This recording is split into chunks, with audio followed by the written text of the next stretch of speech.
doktor, kenapa ada yang bid'ahkan ilmu kalam? Bagaimana doktor? Bismillahirrahmanirrahim. Ada golongan yang mewajibkan ilmu kalam, kita dah jawab juga bahawa yang wajib itu akidah. Sedangkan ilmu kalam ini membahas tentang menolak refutation, golongan yang sesat.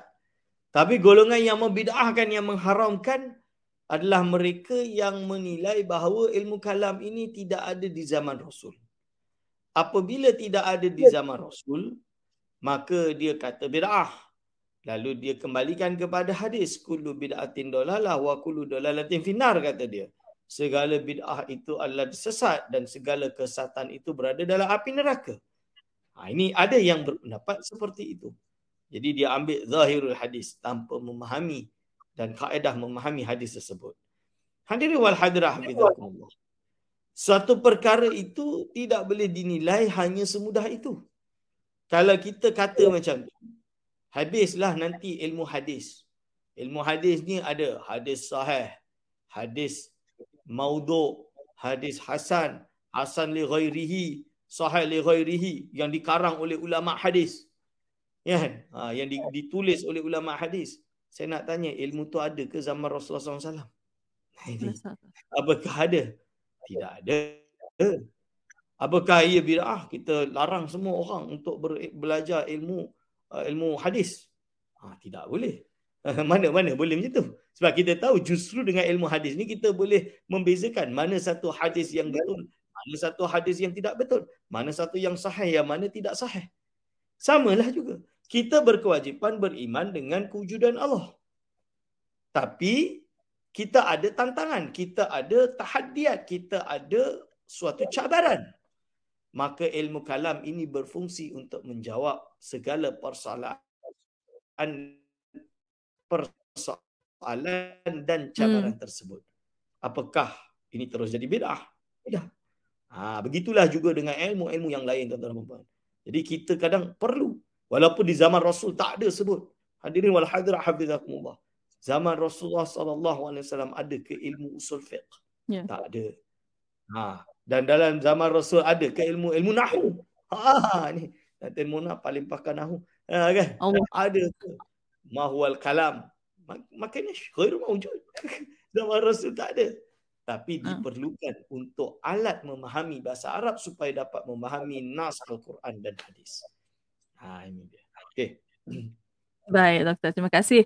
Dan ada satu soalan lagi, doktor. Bertanya, dikatakan Imam Asy-Syafi'i adalah termasuk ulama yang membid'ahkan ilmu kalam. Mohon pencerahan, doktor. Hadirin wal hadirah hafizakumullah. Ini disebutkan sendiri oleh Al-Imam Al-Ghazali, seorang tokoh ilmu kalam yang hebat. Jadi Imam Ghazali dia ada kitab nama dia Ihya Ulumuddin. Di awal kitab pertama dinamakan kitabnya sebagai Kitabul Ilmi, kitab yang membahas tentang ilmu dan epistemologi lah, iaitu falsafah ilmu ni. Jadi dia berbicara tentang apa yang dinamakan ilmu kalam. So dia kata, dia sebut, jadi Imam Ghazali sebut bahawa diriwayatkan bahawa Imam Ahmad bin Hanbal, Imam Asy-Syafi'i termasuk yang membid'ahkan ilmu kalam. Kerana apa? Kerana pada waktu itu ilmu kalam itu dibawa oleh tokoh-tokoh Mu'tazilah, tokoh-tokoh yang sesat, yang tentulah pada waktu itu dibid'ahkan kerana pembid'ahan kepada pembawa tersebut. Bukan kerana ilmu yang kalau dibersihkan tersebut. Jadi pada waktu itu ilmu itu dibawa oleh golongan sesat, dan golongan sesat Mu'tazilah inilah yang yang mempromotkan ilmu yang menurut akidah mereka yang sesat.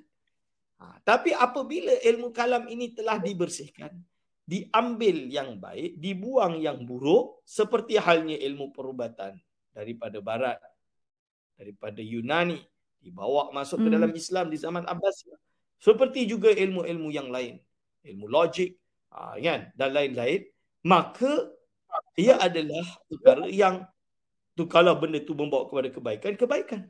Jadi kita berhujah bahawa ilmu tersebut, Imam Ghazali sebenarnya dia kata.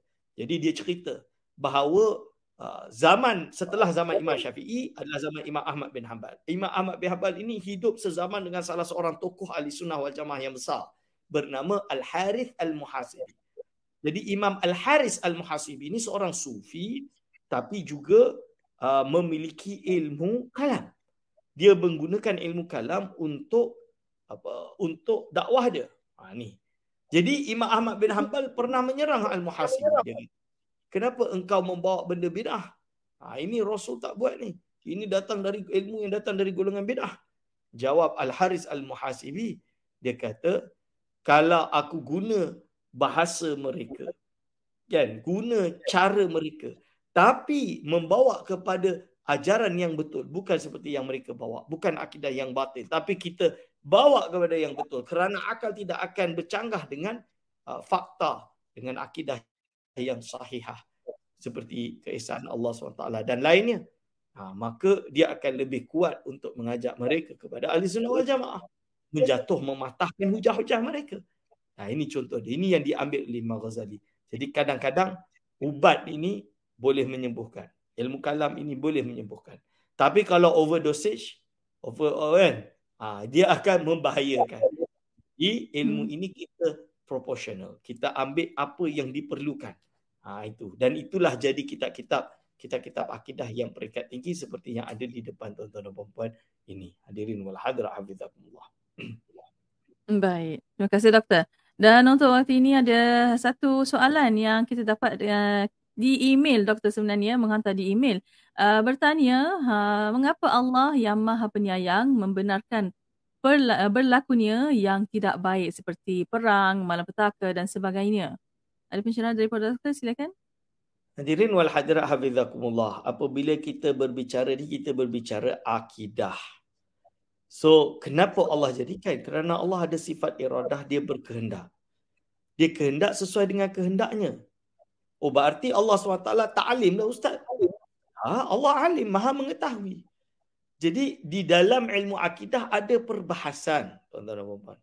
Apakah perlu kepada segala perbuatan Allah ini, perlu kepada hikmah, perlu kepada benda yang positif ada di sebaliknya dan lain-lain. Allah SWT melakukan masya'a, apa yang dikehendaki. La yus'alu amma yaf'alu wa hum yus'alun.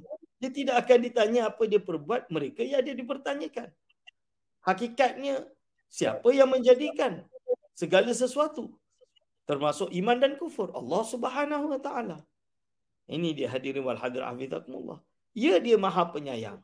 Tapi kenapa dia membenarkan adanya malapetaka, adanya perang dan lain-lain? Itu adalah pilihan dia, wisdom dia. Kita mungkin tak tahu, mungkin ada hikmah di sebalik tersebut, ibrah.